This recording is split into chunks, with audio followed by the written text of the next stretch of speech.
Yeah, what is good, YouTube? It's your boy Notjeraldo, man, and I'm back again with another reaction video for y'all, man. Before the video starts, y'all already know what to do. Go ahead, like the video, subscribe, turn on y'all notifications so y'all know when your boy posts, man. If you don't do those things, your mom's a hoe. As simple as that. But yeah, today we got the KKK Are Weird. They're weird. This video is about disturbing history. Let's get straight into this, man. What names are these? When one thinks of the KKK, images of the horrendous, racially motivated crimes they carried out immediately come to mind. The group were hell-bent on imposing racial hierarchy and pushing white supremacy. And whilst their crimes ought to never be dismissed, it's important to remember just how weird the KKK actually were. In today's video, we will cover the weirdest things ever done by the Ku Klux Klan. It's perhaps helpful to start with a brief description as to what the KKK is. The Klan was founded in 1865 in Tennessee by 6 former Confederate soldiers. It was one of the many social fraternities at the time, though following the end of the Civil War, it would take on a paramilitary role. The Klan would harass, attack, and murder newly freed African Americans. They would become synonymous with lynchings, arson, and threats designed to suppress civil rights and political participation in the Southern American states. They would see peaks in their activities operating in 3 distinct phases. The first was during the 1860s, opposing Reconstruction. The next during the 1910s and 20s, which was the peak of their membership. And the third, opposing the civil rights movements of the 1950s and 60s. But it's so crazy, like, people saw the KKK walking around and did nothing to them. They just like, oh, that's the KKK. Let them do what they do. Like, what? Are we not prosecuting them for their crimes and everything they're doing? It's so that really makes you like think like, dang, how much did y'all hate black people for real? To the point where there's literally a whole group just dedicated to killing them, and y'all just letting them walk free. Like, that's crazy. Even the way the Klan was organised itself was rather weird. The rank names given to these members of the group read more like characters from a fantasy book. During the Reconstruction era, the Klan was organised into dens of rank and file. Members were aptly called ghouls, led by a Grand Cyclops. These Grand Cyclopses would be part of empires, led by Grand Dragons, with his trusty squires. Above them all would be the Imperial Wizard, who would oversee the Klan's activities. This was a deliberate attempt to style the Klan as a secretive and supernatural organisation. When combined with their white hoods, they sought to present themselves as a fantastical and otherworldly force, all contributing to the terror tactics employed against black people and those who supported Reconstruction. The Klan also engaged in some rather insidious and weird attempts to improve their image. One of these ways was through charitable acts for African Americans. There are few photographs as weird and as striking as the one on screen right now. It shows an elderly black couple, Jack and Rose Riddle. Behind them stands an eerie-looking Santa Claus holding the couple's hand. And behind the creepy Santa Claus, there are a number of hooded members of the KKK. The purpose of the photograph was to highlight the Klan's charitable activities. At the time, Jack Riddle in this photograph is believed to be over 100 years old, and his wife Rose were both formerly enslaved. The photograph was taken in 1948 as part of a drive to rebrand the KKK. Pride and place in the centre of the photograph, sitting on a chair, is a radio and an assorted bag of groceries. The radio was reportedly given so that the couple could have their wish to listen to preachers on the radio, having never owned one. According to the Klan Grand Dragon, Samuel Green, the purpose of the photograph was to demonstrate the heart of the Klan. Now, of course, it should be remembered that the KKK did play a very visible and active role in the southern states of America in preventing black people from having access to civil rights, decent education, and respect. Their use of violence and intimidation was to maintain a racial hierarchy that sought to keep black people as second-class citizens. This act of charity was not typical in how the Klan treated black people, and merely an attempt to alter their public perception. Yeah, I'm like, why would they ever do that? That don't sound like something the KKK would do. What's going on? There has to be an alternative motive for this. Another example of strange activities of the Klan is their holding of a number of family picnics. These gatherings were held during the height of the clan's power. This was in the 1920s, and were designed to be a recruitment and propaganda tool. Clan picnics were designed to appear, on the surface at least, wholesome. Entire families would attend, bringing blankets and homemade food to fields and parks. There were sack races for children, music from local bands, and baking competitions. By all appearances, it would have looked like an ordinary picnic, apart from the presence of hooded clan members. But what made these picnics so weird was the context. The same men who just days earlier may have taken part in a cross-burning or an act of racial intimidation would now be serving food to children or laughing and playing with their families. The goal was to present the clan in a positive light, one that showed the clan as a bastion of family values. But these picnics were far from the innocent fun they appeared to be. They were carefully crafted recruitment events. Speeches were delivered between games, often framed with patriotic language about protecting America or defending Christian values. Prospective members were encouraged to join. All the while, children were indoctrinated by growing up in an environment where the clan was presented as a social club rather than a hate group.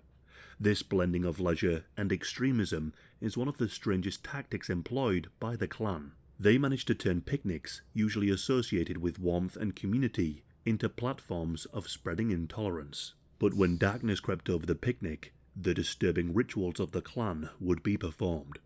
The picnics would often end with ceremonies at dusk. Cross-burnings and initiations of new members would be carried out in front of the crowd of attendees.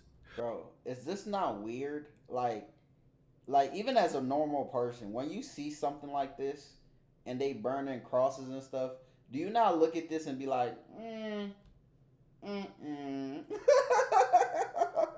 you not look at that and be like, I'm not gonna mess with this. What about this invites you? Like, the true nature of the picnic would be revealed in a disturbing spectacle of fire, secrecy, and intimidation. The goal of the picnics were to blur the lines between everyday American activities and those of the clan. By making their movement look like a family-friendly club, they sought to sanitize its violent image. People who might never have considered burning a cross on a person's lawn or carrying out a nighttime raid against a black family could still attend a clan picnic. Over time, they might become more comfortable with the clan, developing closer relationships with its members, and become even more radicalized. At the very least, the presence of the clan would become normalized in their eyes. It would not be uncommon to see processions and parades of thousands of clansmen and women marching through the streets. In August of 1925, tens of thousands of clan members marched through the United States Capitol in a show of force. Not only that, it showed how the attempts to bring the clan into the mainstream were somewhat successful. During the 1910s and 20s, membership of the clan exploded. By the mid-1920s, the clan boasted a membership of around 5 million people, and for each new member, a membership fee would be paid. This was termed the... Oh, so they got money on too. 5 million people and they all paying a fee? Oh yeah, they got money on. Collect token, costing a new member around $10, which is around $150 in today's money. One might expect that the fee would go towards the running of the clan or be held in some regional or national treasury. But here's the unbelievably shocking thing. Much of the fee membership would be divided up amongst the leadership of the clan. Akin to a pyramid scheme or a multi-level marketing commission scheme, the $10 would end up in the pockets of certain members. The recruiters, also known as the Kleagle, would, from every membership fee, receive a $4 commission. There were at one point over 1,000 of these recruiters, acting as salesmen for the clan to entice new members. Each of these salesmen were encouraged to play on whatever prejudice was prevalent in a particular region. For example, if one town exhibited anti-Catholic views, they would focus on that in order to attract new members. From the remaining $6, $1 from each Kleagle sale would go on to the regional head, known as the King Kleagle. Further up the chain, the high-ranking leadership of the clan would also line their pockets. The Great Goblin, the Grand Dragon, and the Imperial Wizard would all get a share of the membership. Even if it was only 50 cents a member, with 1 million members, it was a very lucrative model. Yeah, it is therefore not surprising that many of the high-ranking members of the clan became incredibly wealthy. The founder of the second clan, William Joseph Simmons, had alone amassed hundreds of thousands of dollars from membership fees. This would also not be the only money-making scheme in the clan. The infamous hooded robes were sold alongside the membership fee, at an inflated price. New members were encouraged to purchase clan-branded sweets, life insurance, and all manner of merchandise made by the clan. Oh, wow. Often the factories that produced these items were linked to or owned by leading clan members, further enriching themselves. All of this speaks to the clan being not only a racist and violent organisation, but one built to personally enrich its leading members akin to a pyramid scheme. But despite its large membership and seemingly endless growth, the clan would begin to fragment. One key event that caused the downfall was the abduction, murder and essay of Madge Oberholzer. David Stevenson was the Grand Dragon of the Indiana clan, who was for a time in a brief relationship with Madge. But Stevenson managed to convince her to meet up again, at which point he drugged and abducted her. Madge was bundled onto Stevenson's private train, at which point she was abused physically and assaulted repeatedly, biting into her skin all over her body. Stevenson even laughed at Madge's assertions that she would report the assault to law enforcement. Stevenson held such political power and influence that he replied that he was the law in Indiana. Stevenson's cronies dropped Madge's unconscious body back at her home, believing that she was dead. However, she was still alive and rushed to hospital. At the hospital, she was able to tell the police everything. However, she soon succumbed to her injuries. Stevenson was soon arrested and convicted for second-degree murder. Look at his face. He don't look like a good person.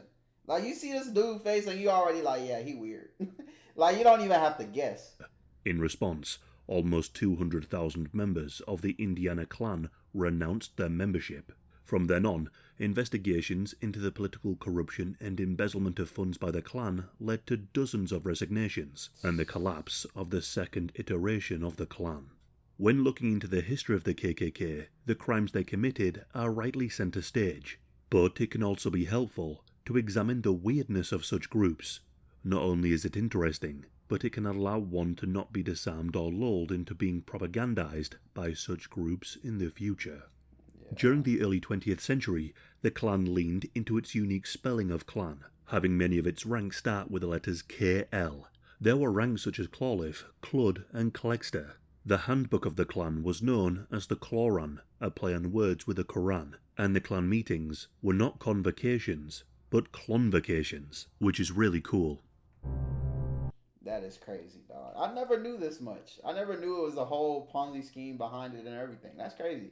You learn something new every day, ain't it? But yeah, that's the end of the video, man. I hope y'all enjoyed it. Go ahead, like the video, subscribe, turn on y'all notifications so y'all know when your boy posts, man. And I will catch y'all in the next video. Bye.